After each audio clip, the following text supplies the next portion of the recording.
Eu son Sallán, son arqueólogo, son investigador no Instituto de Historia Contemporánea da Universidade Nova de Lisboa. Levo así bastantes anos traballando en arqueoloxía do conflito, arqueoloxía do pasado contemporáneo. Cheguei co meu equipo aquí a Portocamba e a Campo de Cerros, a Castrelo do Val, a raíz dunha homenaxe que se fixo en decembro do ano 2021, que organizamos Pablo Godiño e máis eu, en homenaxe a aldea de Camedo da Raya, unha aldea que acobillou a guerrilleros franquistas, e de paso, pois, no programa de actos tamén incluiu unha visita, veu moita xente de Lisboa, precisamente aquí o monolito en homenaxe aos carrilanos portugueses que foron asesinados en agosto do ano 36. ¿no?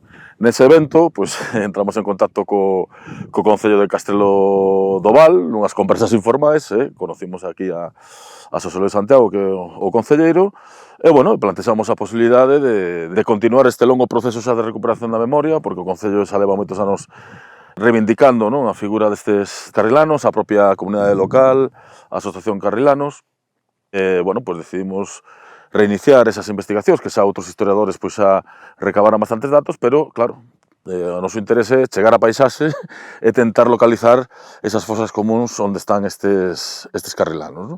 Entón, a partir de aquí, é un fillo moi esperado, un proxecto moi agardado, porque levamos ano e medio, é un proxecto complexo. Eu, como decía, o meu equipo xa temos traballado por todo o Estado español neste tipo de intervencións e a verdade é que este proxecto de Campo de Cerros e Portocamba é bastante excepcional por varios motivos. Non? O primeiro deles, porque este é un proxecto interuniversitario e transdisciplinar. Temos un amplo equipo formado por arqueólogos, por antropólogas forenses, por un sociólogo, por historiadores, non? É dicir, tentamos maximizar toda a información disponible, antropólogas tamén, non? Para analizar un pouco as fontes orais, as tradicións orais, e realmente o que fai máis significativo é que é un auténtico reto metodolóxico. Non?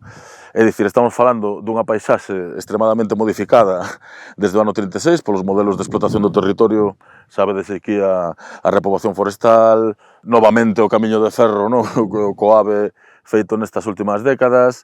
É dicir, é bastante difícil, pero polo tanto tamén é ilusionante, porque isto conleva un esforzo moi grande, eu sempre digo, é dicir, estes proxectos nunca fracasan, sempre se fala ás veces que cando non atopas unha fosa común, pois é unha sorte de fracaso, ou que o proxecto rematou sen éxito, pero neste caso concreto xa un éxito de inicio por varios motivos. Primeiro, pola implicación da comunidade local, que foi a primeira que termou da memoria deses veciños que foron asesinados, pola implicación tamén da propia administración local, do que é o propio Concello, non?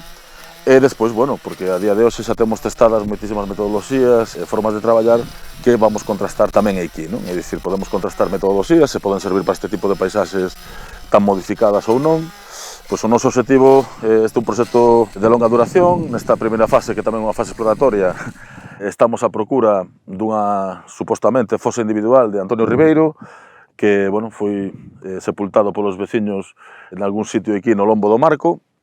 Nunha segunda fase abordaremos a exhumación dos outros dous carrilanos, Ramiro e Xosé, que, grazas á veciñanza e á tradición oral unánime, pois sitúa os enterramentos no adro da igrexa de Campo de Cerros.